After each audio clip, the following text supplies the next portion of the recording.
Hi everyone, this is chapter 40, International Trade and Trade Protection.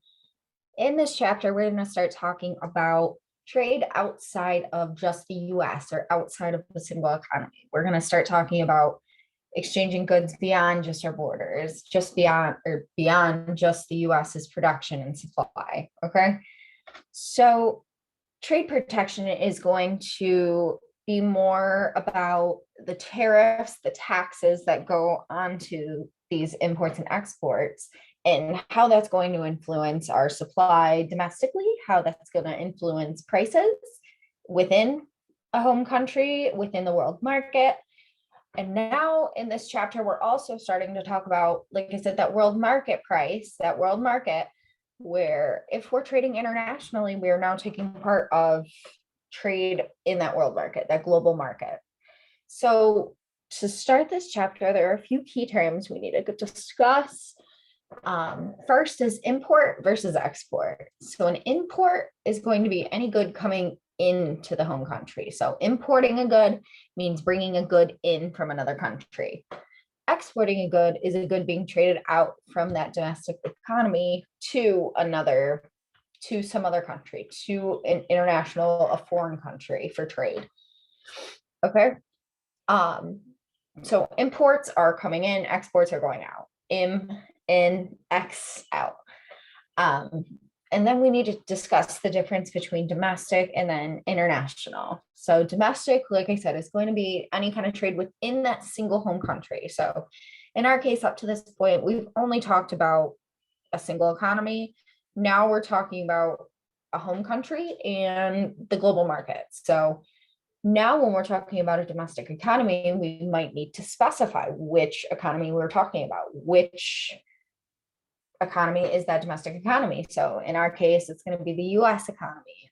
That's what you're going to see in our multiple choice questions. And then when we talk about that international or global market, that trade is going to be based now on the world market. So when the US or our domestic trade, when we take part in that world market, when we decide that we're going to expand trade outside those borders, we are now being a part of this new market that is going to determine new supply for us, new demand for us. It's going to affect our domestic production and our domestic profits.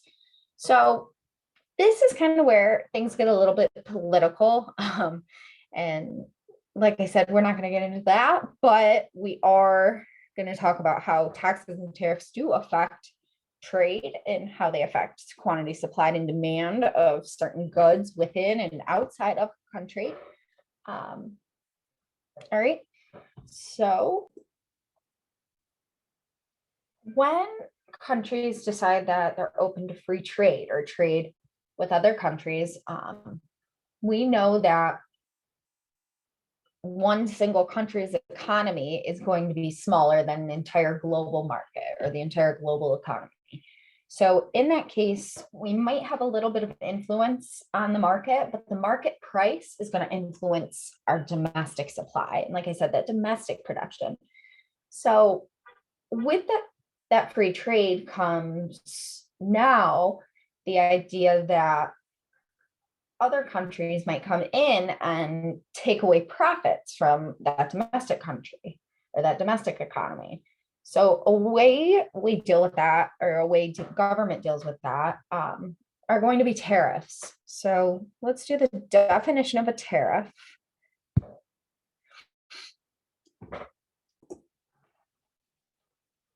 So what a tariff is any kind of import of goods or services is going to have now this tariff, this tax on, because it's being imported into that domestic economy. So once again, this is a way for government to kind of deal with and be able to control a little bit the domestic production and profits. So these tariffs are going to increase prices for these imported goods.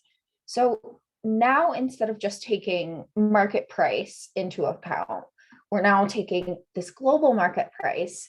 We have this domestic price without a tariff, and then we have the domestic or that imported good with the tariff price.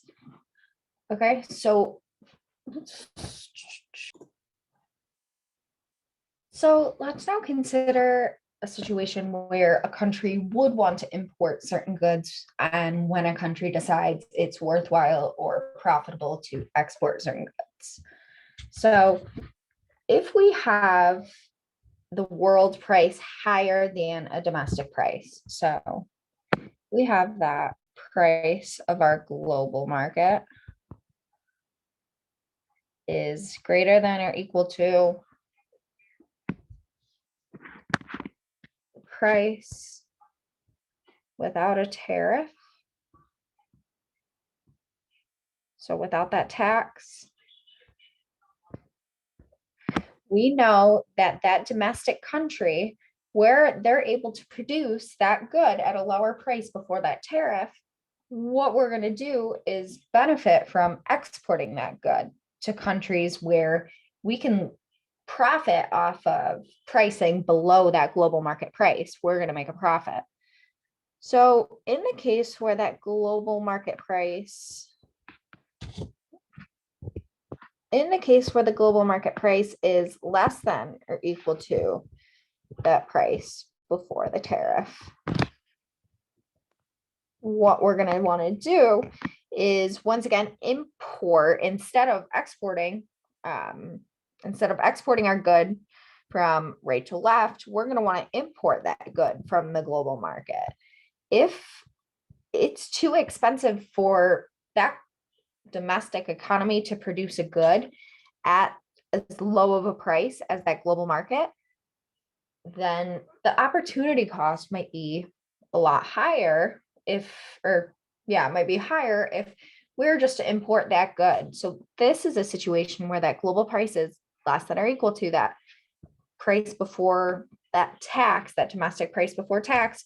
We're going to want to import that good from the global market now. This is so messy. Let's clean up those notes.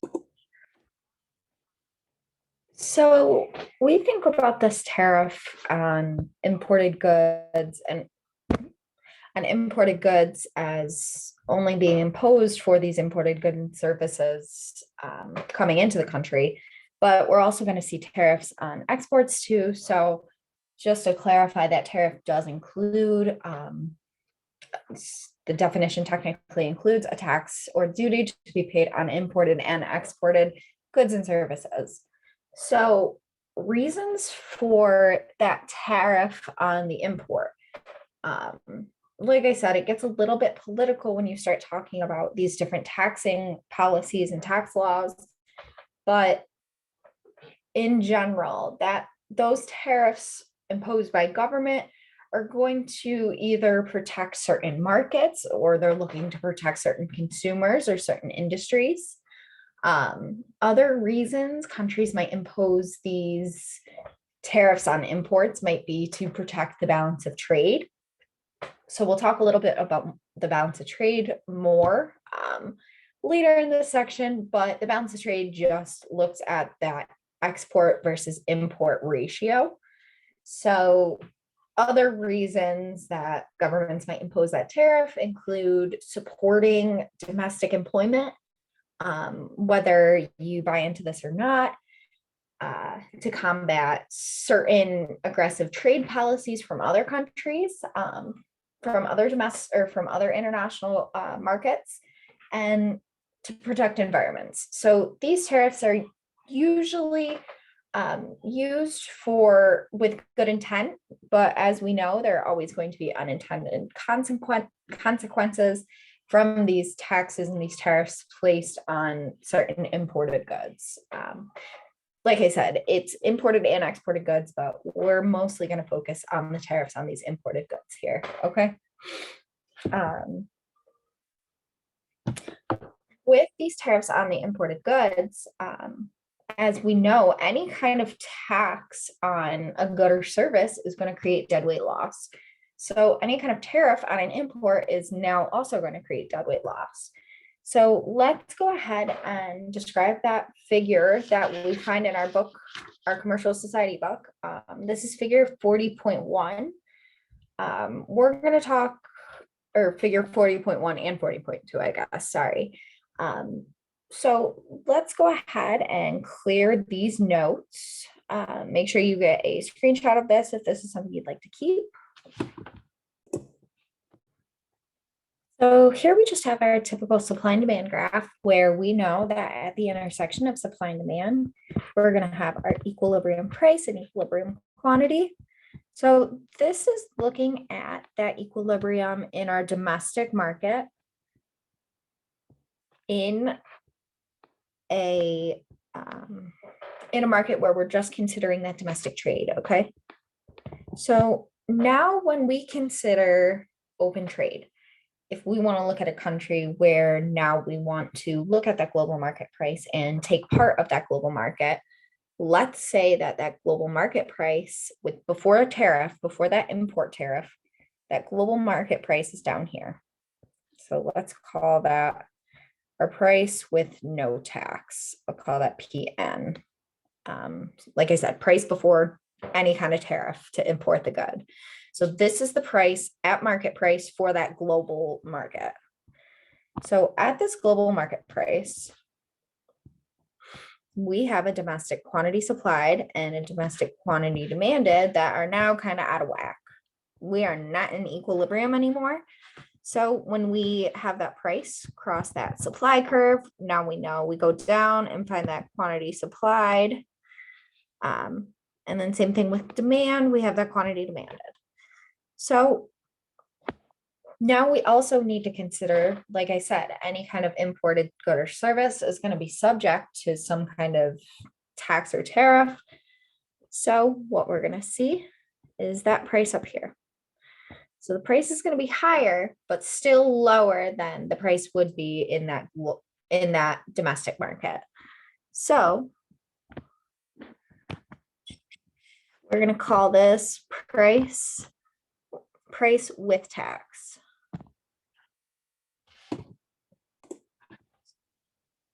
Now with this new price with the tax, we have a new quantity supplied. And actually, let me do this in a different color. So we have that new quantity supplied.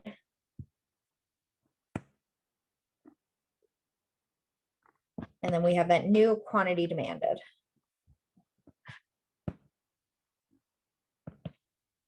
All right.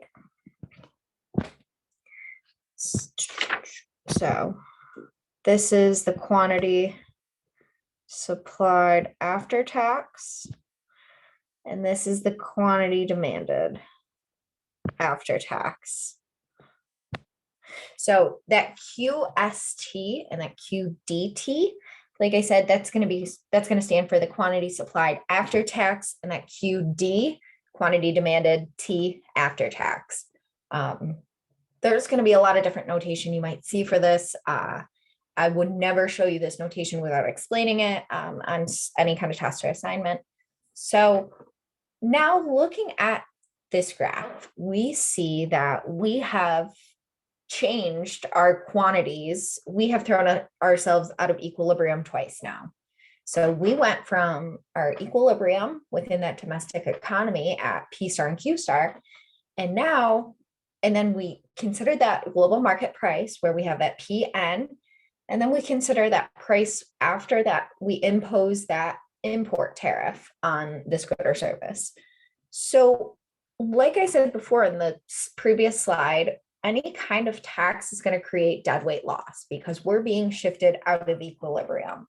That natural equilibrium is optimized, it's as good as it's going to get. But when we impose some kind of tax or some kind of price control, any kind of factor that's going to throw us out of that equilibrium, that's going to create deadweight loss. So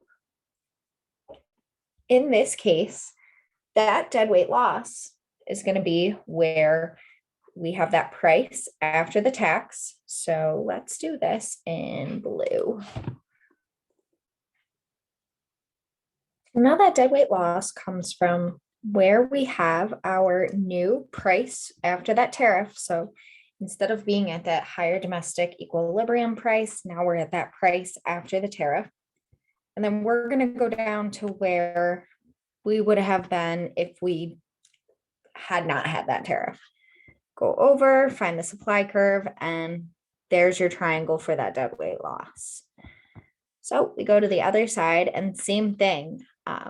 This graph's a little bit different. We have two places where we're going to have deadweight loss because we're out of equilibrium technically, and we're throwing that tariff on top of it.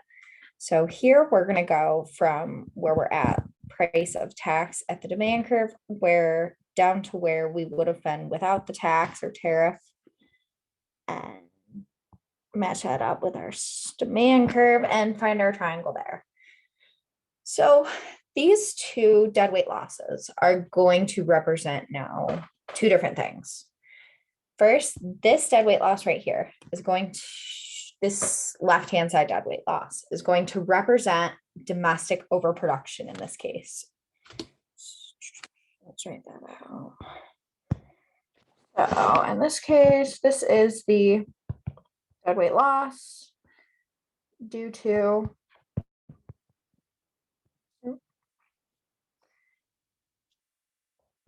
domestic over.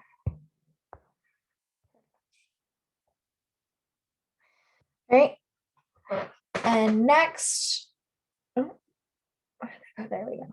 And secondly, this one on the right-hand side, this deadweight loss here is going to represent that deadweight, or this deadweight loss here is going to represent that those loss gains from trade due to lower domestic consumption. So deadweight loss due to an overall lower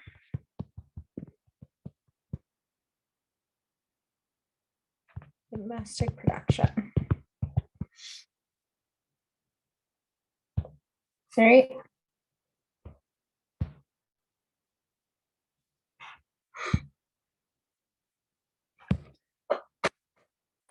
All right.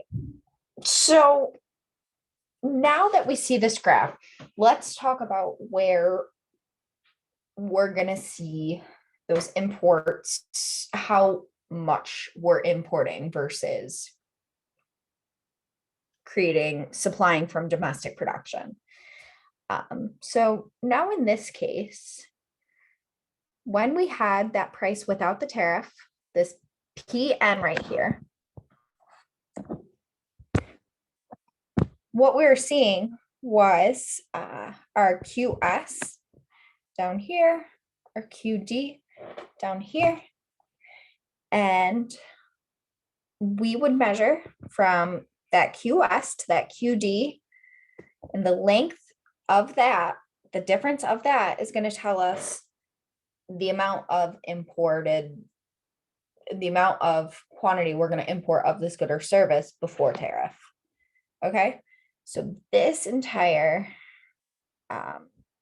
little length here is going to be what shows us how much we're importing.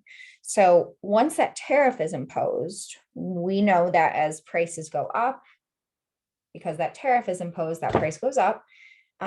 Consumers and producers both are going to feel the burden of that tax, whether one feels it harder than the other. But as price goes up, we know demand goes down. So now in this case, the amount of demanded imports is just going to be from, let's do this in green, just going to be from our red quantity supplied after that tax and that red quantity demand after the tax. So now instead of that entire blue line, we are just looking at QST to QDT. So this is the amount that we're going to import of that good or service now with that tariff. Okay. And lastly, what I want to show you is the amount we calculated that price before the tax, the price after tax, and the deadweight loss of that tax. But we're also going to calculate from this graph, we're going to be able to show the graphical representation of the revenue from that tax that's going to government. So that money That extra additional price, that extra additional cost has to go somewhere. So this is the profit made by government off of this tax or tariff. This is going to be measured in this inside rectangle here in between our deadweight loss triangles, okay?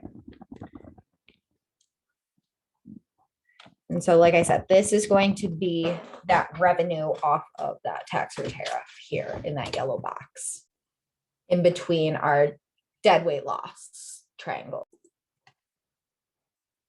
A few takeaways from this graph now are going to be that one, that price is now going to be higher after that tariff by the amount that government imposes. And two, we now know that the quantity being supplied is going to be less than what would have been supplied at the domestic trade price, that domestic market price otherwise. So those two implications themselves are going to represent some kind of deadweight loss, some kind of lost gains of trade because of this tariff being imposed. As we're talking about tariffs, let's talk about the overall definition of protectionism.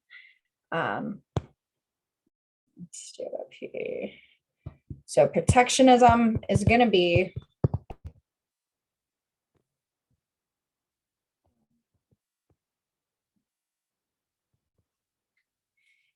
any kind of legal restriction placed on international trade.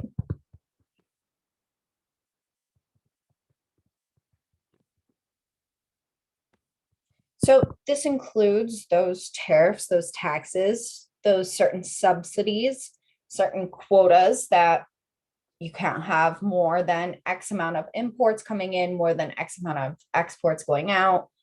And then other certain kind of bureaucratic barriers to trade that is going to reduce these gains to trade, result in this deadweight loss. All right. So like I said, to kind of wrap up this chapter, we know that if a domestic economy is small, they're not going to influence that global market price much. And now that we're talking about, we're kind of moving into that macro economy, that global market price is going to be really important. Now, when we consider our domestic trade, when we consider, is our economy open or do we have a closed economy? All right. When we allow for trade outside of those borders, we know that countries can specialize, countries can profit off of this, and everybody is going to make off better. So we're able to use our time more efficiently and our resources more efficiently. So lastly, as we said, that domestic price is going to be raised once those tariffs are hit. Those tariffs are going to decrease consumption overall, decreasing individual household utility, decreasing the amount of happiness, utility that goes to the consumers. So consumers are also being affected by these tariffs, by these international trade laws. But as we move into the macro economy, we're not going to be as concerned with those household utility, or those household kind of factors. We're going to start moving into now looking at GDP and factors of whole economies and large scale economies and how we're going to measure that. So that's going to be in the next video on chapters 44 and 45. Thank you.